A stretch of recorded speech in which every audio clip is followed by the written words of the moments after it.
Hello, I've always been very interested in Native American art and I was excited to find several pieces to share with you today. Native American art can span a variety of mediums and styles. The more popular forms of art produced are different types of crafts, such as weaving, jewelry, totem poles, and pottery.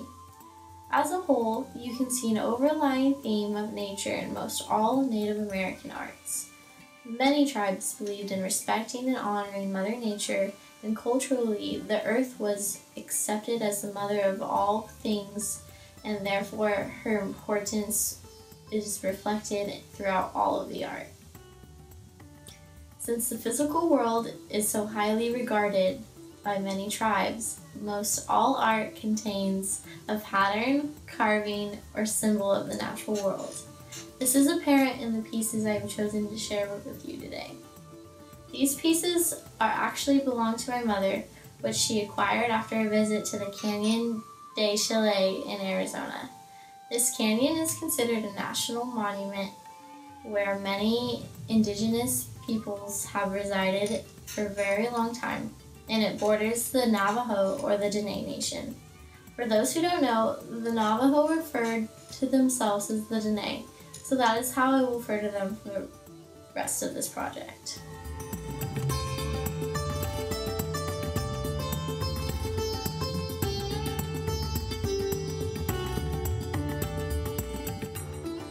First, I have a weaved piece.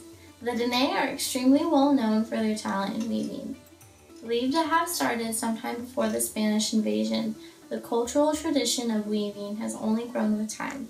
Known as some of the finest weavers in the world, authentic weaved Dene rugs and such are sold at increasingly expensive prices. Many anthropologists believe that the Dene learned their craft from their Pueblo neighbors.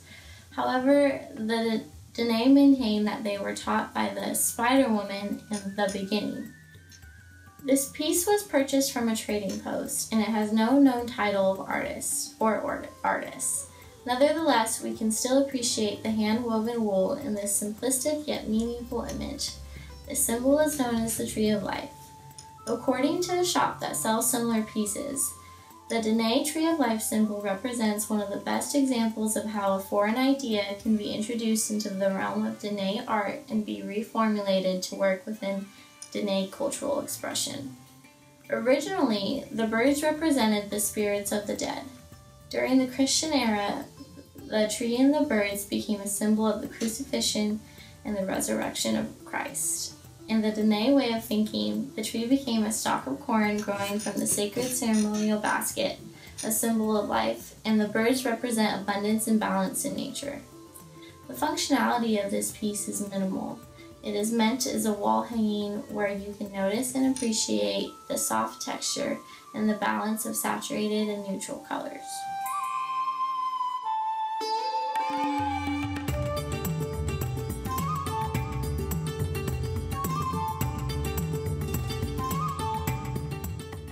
Next, I have a handmade authentic bracelet.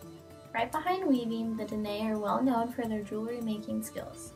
Sporting some of the most distinctive styles, the Dene have created some of the most absolutely beautiful jewelry on the planet. This particular piece is a classic sterling silver with etched designs in bronze detail. The artist makes use of this circular bracelet to present a circular story, that of Canyon de Chile. Starting from the right, we can see the depictions of all the classic elements to this historic canyon. The calligraphic lines on the starting and end points are representative of the natural desert varnish. Moving to the right, we can see the iconic spider rock and a classic housing unit, also known as the Hogan.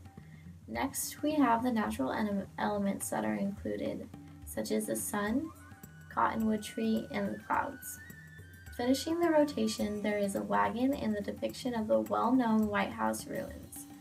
This piece has a lot of tactile texture, where you can see almost every stroke that was made. The artist is presenting the monument in an idealized way with all the major attractions and classic aspects included. I think it is important to mention that not included on this bracelet are the faces of those murdered by the frontiersmen and the aspects of the Dene culture which are forever forgotten. It is important to recognize the beauty of these pieces while also maintaining the manner in which it was made. Diné culture crafts are absolutely beautiful, and I feel grateful to experience them even in somewhat of a diluted state.